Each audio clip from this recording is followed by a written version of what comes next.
ওই শুকটান দেওয়া বিড়ির মধ্যেও যদি সে ওই দাঁড়িপাল্লার দাওয়াত দিয়ে আল্লাহর দ্বারা কবুল হয়ে যায়, এমনও হইতে পারে পিছনের সব আল্লাহ মাফ করে দিয়ে তার তো ভালো করে অতএব কোন অবস্থায় বসে থাকবেন না।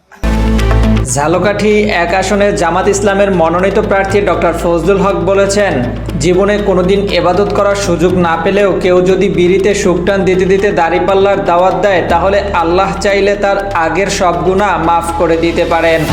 বুধবার 7 জানুয়ারি রাতে ঝালকাঠির রাজাপুর উপজেলায় এক নির্বাচনী উঠান বৈঠকে তিনি এই মন্তব্য করেন। ডক্টর ফজলুল হকের এই বক্তব্য তার নামে পরিচালিত doctor Fazlul Haq the youth leader of Bangladesh Facebook পেজে লাইভ সম্প্রচার করা হয়।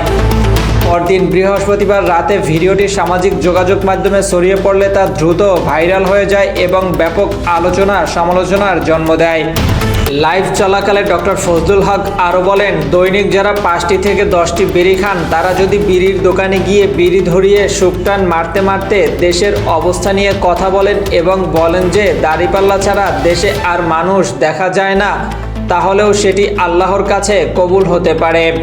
তিনি বলেন, এমনও হতে পারে যে কোনো ব্যক্তি জীবনে কখনো ইবাদত করার সুযোগ পায়নি, কিন্তু ওই শুকটান দেওয়া বিড়ির মধ্যেই যদি সে দাড়িপাল্লার দাওয়াত দেয়, তাহলে আল্লাহ তার পিছনের সমস্ত গুনাহ মাফ করে দিয়ে তাকে ভালো করে দিতে পারেন।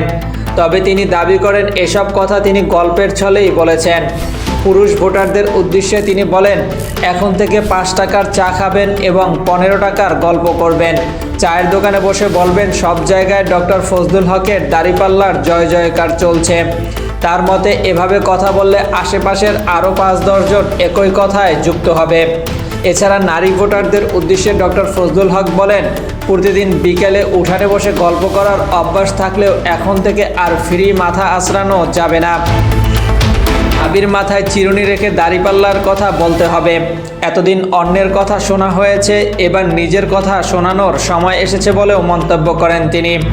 একই সঙ্গে নারীদের অন্তত 20 জন মা, বোন ও আত্মীয় স্বজনকে ফোন করে আগামী নির্বাচনে রাজাপুর ও কাঠালিয়া এলাকায় দাড়িপাল্লায় ভোট দেওয়ার আহ্বান জানানোর কথাও বলেন তিনি।